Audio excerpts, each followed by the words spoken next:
comment faire maintenant la somme de deux vecteurs. U et V, ici, voici deux vecteurs, U et V. Eh bien, on va les mettre bout à bout. Donc on va prendre deux représentants, un représentant de U, un représentant de V, de telle sorte que l'extrémité de U, la fin de U, soit le début de V. Et on les met donc bout à bout, ces représentants. Donc on a U plus V. De cette façon, U plus V, on a construit un autre vecteur qui est ici, qui est W. Donc la somme, ici, comme ça. Ici, donc si on représente avec les points A, B, C, on a la somme qui devient donc AB plus BC.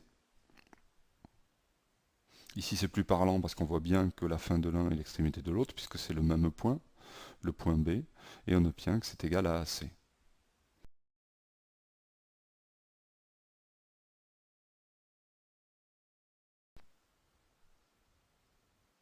Donc propriété de la somme de deux vecteurs, c'est comme pour la somme des nombres, A plus B est égal V plus U est égal à U plus V.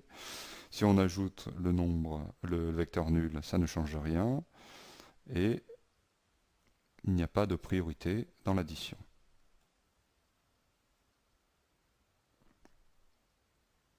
Donc relation de Chasles, ici, le vecteur AC est égal au vecteur AB plus BC, ce qui veut dire qu'on peut décomposer un vecteur donc avec nommé avec deux lettres. On peut le décomposer en la somme de deux autres vecteurs, avec B étant l'extrémité, la fin de l'un, et B étant le début de l'autre vecteur. On a pris B, on pourrait prendre n'importe quelle lettre. Ainsi, on a le vecteur AC qui peut se décomposer en la somme AB plus BC. B pourrait être pris ici, on aurait AB plus BC, ce serait pareil. N'importe où, ça marcherait.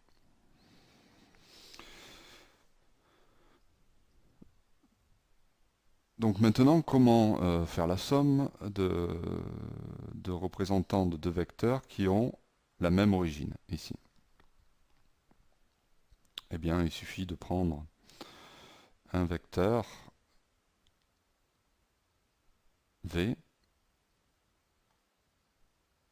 qui aurait ici il faudrait prendre un représentant du vecteur V et le mettre donc à la fin du vecteur U. Ce qui revient, et on obtiendrait donc ici un point, voilà.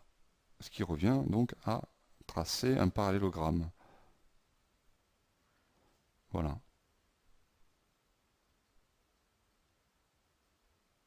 Donc on trace un parallélogramme, on a ce vecteur U, et donc la somme ici est donnée directement en vert.